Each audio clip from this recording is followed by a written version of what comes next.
Thank you.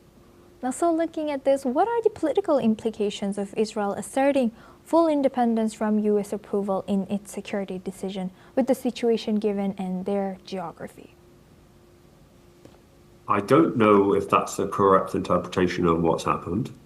What Israel has been doing in Lebanon continually since the ceasefire, which is now more than a year in the making in Lebanon, is entirely consistent with the terms of that ceasefire, whereby if the Lebanese are not successfully implementing the ceasefire and disarming Hezbollah, Israel reserves the right to continue attriting them, which is what happened today. And yet another one of the long line of Hezbollah chiefs of staff that have been replaced over the past 2 years due to their sudden demise has been eliminated, so it seems.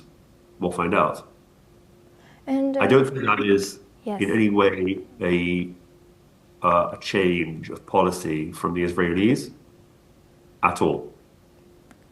Right, but as U.S. mentioned that they were unaware of these strikes. What do you make of that? The U.S. might have indeed been unaware of these strikes.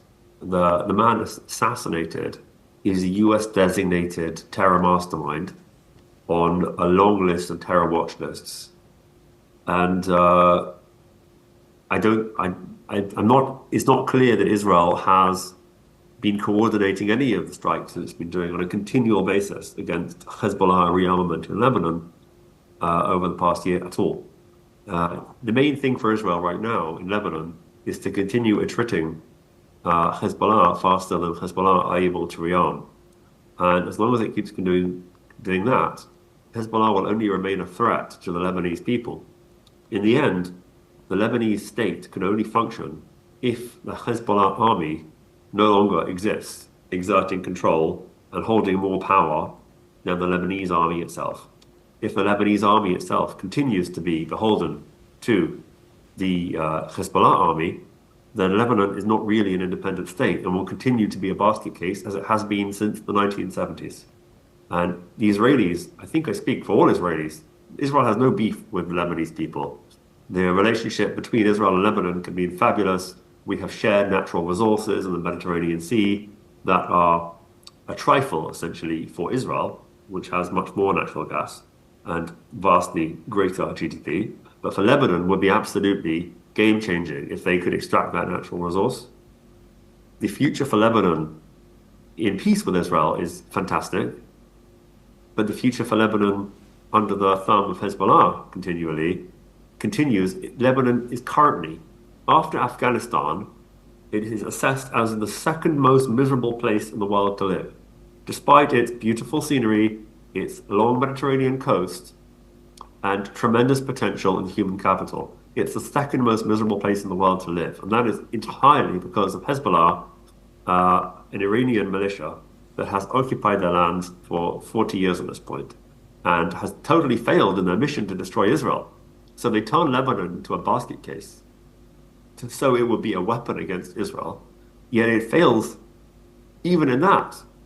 So we can only pray that Israel attacking the Hezbollah leadership, as is continuing now, is the starting point, perhaps, for the Lebanese themselves to be able to rise up and overcome the final remnants of Hezbollah. Israel itself has not got the will to complete the de-Hezbollahization of Lebanon. The Lebanese people are going to have to do that. It's only in Israel's interest to reduce Hezbollah to the extent that they can no longer attack Israel in a significant way. And it can continue to do that by the continual process of moderate attrition as it has been doing up till now. And Saul, as you mentioned that, Israeli people do not have beef with Lebanese people, but these many strikes by Israel targeting Hezbollah also involved some accidental killings or killings of civilians, right? So don't you think those families will not maybe like Israel as their families were killed in these strikes? I completely agree. Obviously, if when you attack terrorists that have set themselves up inside civilian areas, there's always going to be the chance, despite your best efforts, that uninvolved civilians will lose their lives or be injured. And no doubt their families will not look at Israel kindly. Yet when you look at it within the wider picture, the damage that Hezbollah has done to Lebanon, reducing its GDP to essentially zero, to virtually zero, destroying its currency, about a third of all the people of Lebanon have left. The population of Lebanon is now believed to be about 4 million. Lebanon is being destroyed by Hezbollah. The only way that that will stop happening, so big picture, the only way that that can stop happening is if Israel helps the Lebanese people to get rid of Hezbollah. I am in touch with many people in Lebanon.